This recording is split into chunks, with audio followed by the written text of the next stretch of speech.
উচ্চ আকাংক্ষা থকাটো ভাল। এটা প্ৰশ্ন নিজকে সোধাটো উচিত যে মই সেই উচ্চ আকাংক্ষা মনত সেই ভাৱ লৈ লক্ষ্যত উপনীত হ'বলৈ সেইখিনি কষ্ট কৰাৰ বাবে মই প্ৰস্তুত হয় নে নহয়। নাৰায়ণ কোঁৱৰ ছাৰটোতো কোনো দিল্লী ইউনিভাৰ্চিটিত পঢ়া নাই। ছাৰে জীৱনত বহুখিনি প্ৰত্যাহ্বানৰ সন্মুখীন হ'ব লাগিছিলে আৰু যিখিনি প্ৰত্যাহ্বান নেওচি ছাৰ হ'ল। সেইকাৰণে আজি অসমত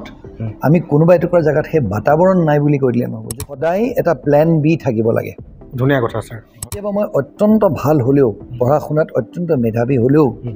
মই হয়তো সেই লক্ষ্যত উপনীত নহ'ব পাৰোঁ। বেয়া কৰিলে মানে কি, আমাৰ দিনত বেয়া কৰা মানে ফেইল কৰা আছিলে। এতিয়া বেয়া কৰাটো বোলে 85% পালে, 85% পালে, সি বেয়া কৰিলে। এতিয়া অভিভাৱকসকলক দোষ দিব বিচৰা নাই, কিন্তু নিজৰ যোনবোৰ সপোন, যোনবোৰ বাস্তৱত পৰিণত কৰিব নোৱাৰিলে, সেইবোৰ আমি আমাৰ ল'ৰা ছোৱালীৰ ওপৰত জাপি দিয়াটো ভাল কথা নহয়। আপুনি IAS প্ৰিপেৰেশ্যন কৰি থকাৰ অৱস্থাত আপোনাৰ জীৱনলৈ অহা আটাইতকৈ চেলেঞ্জ, যিবিলাক মেজৰ চেলেঞ্জেছ, আৰু সেই চেলেঞ্জেছবিলাকক আপুনি কেনেকৈ অভাৰকাম কৰিছিলে, আপোনাৰ কাহিনীটোৰ পৰা যাতে আমাৰ বৰ্তমান যিসকলে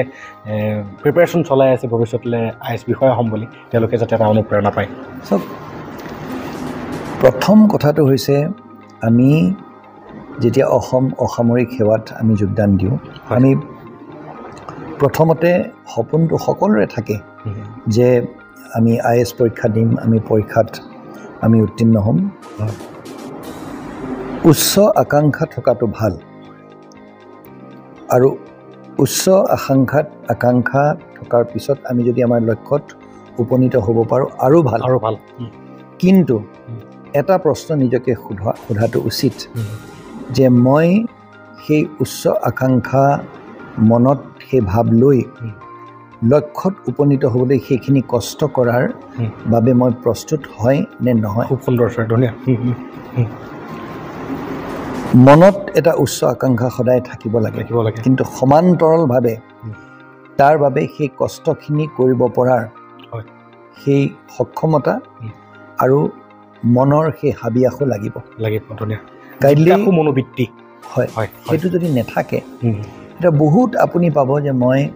অসামৰিক সেৱাৰ মই পৰীক্ষা দিম। অকল অসামৰিক সেৱাই বা কিয়, আৰু আজিকালি অসমত এনেকুৱা এটা সুন্দৰ পৰিৱেশ। এতিয়া অসমৰ পৰা কিমান ল'ৰা ছোৱালীয়ে আপুনি দেখিছে ভাৰতীয় প্ৰশাসনিক সেৱাত বা আমাৰ অসম অসামৰিক সেৱাত তেওঁলোক উত্তীৰ্ণ হৈছে। অৱশ্যে অসম অসামৰিক সেৱাত অসমৰ ল'ৰা ছোৱালীয়ে উত্তীৰ্ণ হ'ব, কিন্তু সৰ্বভাৰতীয় পৰ্যায়ত আপুনি বেংকত লওক, আপুনি পেৰামিলিটাৰী ছাৰ্ভিচেছত লওক, আপুনি IASত লওক, প্ৰতিটো দিশত আপুনি যদি চাই অসমৰ ল'ৰা ছোৱালী উত্তীৰ্ণ হৈছে। আৰু বহু ক্ষেত্ৰত মই উদাহৰণস্বৰূপে আপোনাক কওঁ, আমাৰ নাৰায়ণ কোঁৱৰ ছাৰ। নাৰায়ণ কোঁৱৰ ছাৰটোতো কোনো দিল্লী ইউনিভাৰ্চিটিত পঢ়া নাই, নহয়নে? আমাৰ এই দাঁতিকাষৰীয়া আমাৰ মৰিগাঁৱৰ ছাৰ এজন ল'ৰা। আৰু ছাৰৰ যোনখিনি ধৰি লওক, ছাৰৰ যদি আমি জীৱনটো চাওঁ, তেতিয়াহ'লে তাত আমি শুনিবলৈ পোৱা মতে ছাৰৰ ধৰি লওক এটা ষ্ট্ৰাগল গৈছিলে। তো সেই কাৰণে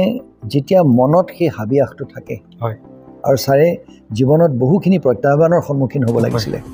আৰু যিখিনি প্ৰত্যাহ্বান নেওচি ছাৰ হ'ল। সেইকাৰণে আজি অসমত আমি কোনোবা এটুকুৰা জেগাত সেই বাতাবৰণ নাই বুলি কৈ দিলে নহ'ব। যদি মনত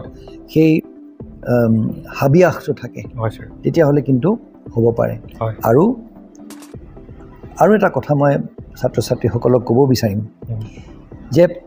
সদায় এটা প্লেন বি থাকিব লাগে। ধুনীয়া কথা ছাৰ দেই, যে উচ্চ আকাংক্ষা মোৰ আছে, মই এজন IAS অফিচাৰ হ'ব, বিষয়া মই হ'ব বিচাৰোঁ, বা মই all India Institute of Medical ছায়েন্সেছৰ পৰা মই ডাক্তৰ হৈ ওলাই আহিব বিচাৰোঁ, বা মই IIT এখনৰ পৰা মই পাছ কৰি পেলাই মই এজন ইঞ্জিনিয়াৰ হৈ আহিব বিচাৰোঁ, বা মই ইণ্ডিয়ান ইনষ্টিটিউট অফ ডিজাইনৰ পৰা মই পাছ আউট হ'ব বিচাৰোঁ। কিন্তু কেতিয়াবা মই অত্যন্ত ভাল হ'লেও, পঢ়া শুনাত অত্যন্ত মেধাৱী হ'লেও মই হয়তো সেই লক্ষ্যত উপনীত নহ'ব পাৰোঁ। সেই বস্তুটো নহ'লে কাইলৈ যাতে এজন ছাত্ৰ বা ছাত্ৰীয়ে মনত এনেকুৱা হয় তেওঁ যাতে ভাগি নপৰে। আৰু সদায় সেইকাৰণে যিহেতুকে আমাৰ সেই উচ্চ স্তৰৰ জেগাবিলাক এটা ত্ৰিভুজৰ নিচিনা, তাত জেগাটো একেবাৰে ওপৰত জেগা কম, কিন্তু 1 নম্বৰ জেগাটুকুৰাই যে উত্তম, 2 নম্বৰ 3 নম্বৰ 4 নম্বৰ সেই দুৱাৰকেইখন যে বেয়া সেইটো কিন্তু নহয়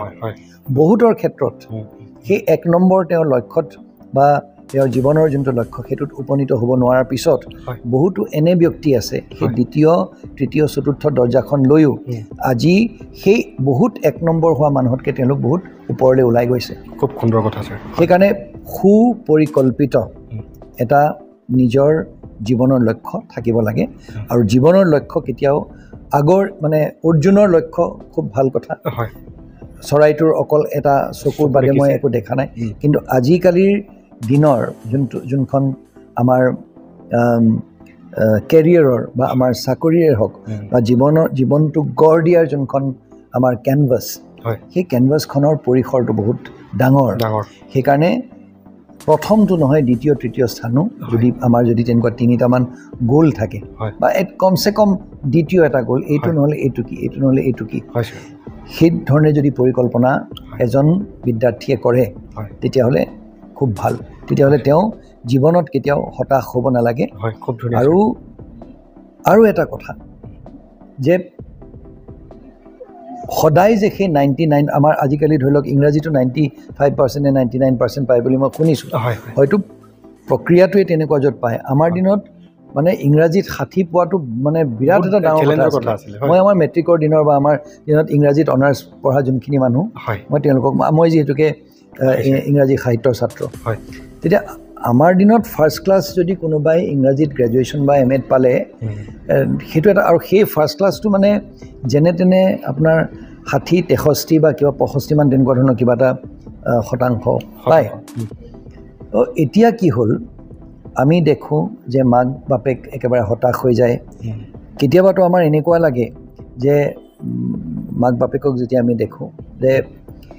কি হ'ল তেওঁ বেয়া কৰিলে মানে কি আমাৰ দিনত বেয়া কৰা মানে ফেইল কৰা আছিল এতিয়া বেয়া কৰাটো বোলে 85% পালে 85% পালে সি বেয়া কৰিলে এতিয়া কি হ'ল আপুনি ভাবকচোন সেই শিশুটিৰ ওপৰত কিমান মানসিক চাপ পৰিছে আজি সেই মানসিক চাপ এনেধৰণেৰে অভিভাৱকসকলে মই অভিভাৱকসকলক দোষ দিব বিচৰা নাই কিন্তু নিজৰ যোনবোৰ সপোন যোনবোৰ বাস্তৱত পৰিণত কৰিব নোৱাৰিলে সেইবোৰ আমি আমাৰ ল'ৰা ছোৱালীৰ ওপৰত জাপি দিয়াটো ভাল কথা ধুনীয়া কথা কৈছে স্যাৰ আৰু ল'ৰা ছোৱালীবিলাকক প্ৰতিজন আমাৰ যোনটো শিক্ষা প্ৰণালী সকলোকে আমি বান্দৰ হ'বলৈ শিকাওঁ বান্দৰ হ'ব মানে কি যে তই এটা শিক্ষা আমাৰ যোনখন জগত সেই তাত এই গছবিলাক আছে গছবিলাক আমি বগাব পাৰিব লাগিব সেইকাৰণে তই বান্দৰ হ'বলৈ শিকিব লাগিব আমি এইষাৰ কথা উপলব্ধি কম কৰোঁ যে বহুত আমাৰ ভালুকো আছে বহুত আমাৰ সিংহও আছে বহুত ঘৰিয়ালো আছে যোনে খুব ভালকৈ সাঁতুৰিব পাৰে বহুত এনেকুৱা সিংহও আছে যোনে গৰজিব পাৰে গৰজি জীৱনত আগবাঢ়ি যাব পাৰে আজি আমি এজন ভাল আমি যে কওঁ ৰাজনীতি বুলি ক'লে আমি যে এটা আমাৰ হেৰি এটা আছে যে ৰাজনীতিত এনেকুৱা আমাৰ ৰাজনীতিটোত আমি ভাল মানুহ আনিব পাৰোঁ কিন্তু আমাৰ এতিয়া কাৰবাক আমি বেয়া বুলি কওঁ বা ৰাজনীতি বোলা বস্তুটো গোটেই পৃথিৱীতে আপুনি লওক আপুনি যেতিয়া এজন ইয়াং ল'ৰাৰ লগত যেতিয়া আপুনি কথা পাতিব বা স্বাধীন চিতিয়া এজন লোক তেওঁলোকৰ মনত এটা থাকে যে ৰাজনীতি বোলা বস্তুটো বেয়া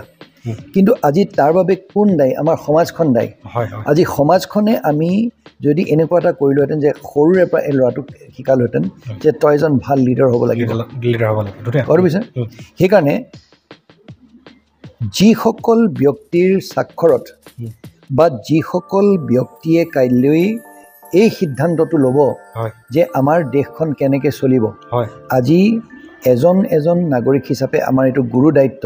যে সেই টুকুৰা জেগালৈ আমি ভাল মানুহ পঠিয়াওঁ পঢ়া শুনা মানুহ পঠিয়াওঁ আৰু এনেকুৱা মানুহ পঠিয়াওঁ যিসকল মানুহে সুপৰিকল্পিত এটা দৃষ্টিভংগীৰে আমাৰ দেশখন আগবঢ়াই লৈ যাব পাৰে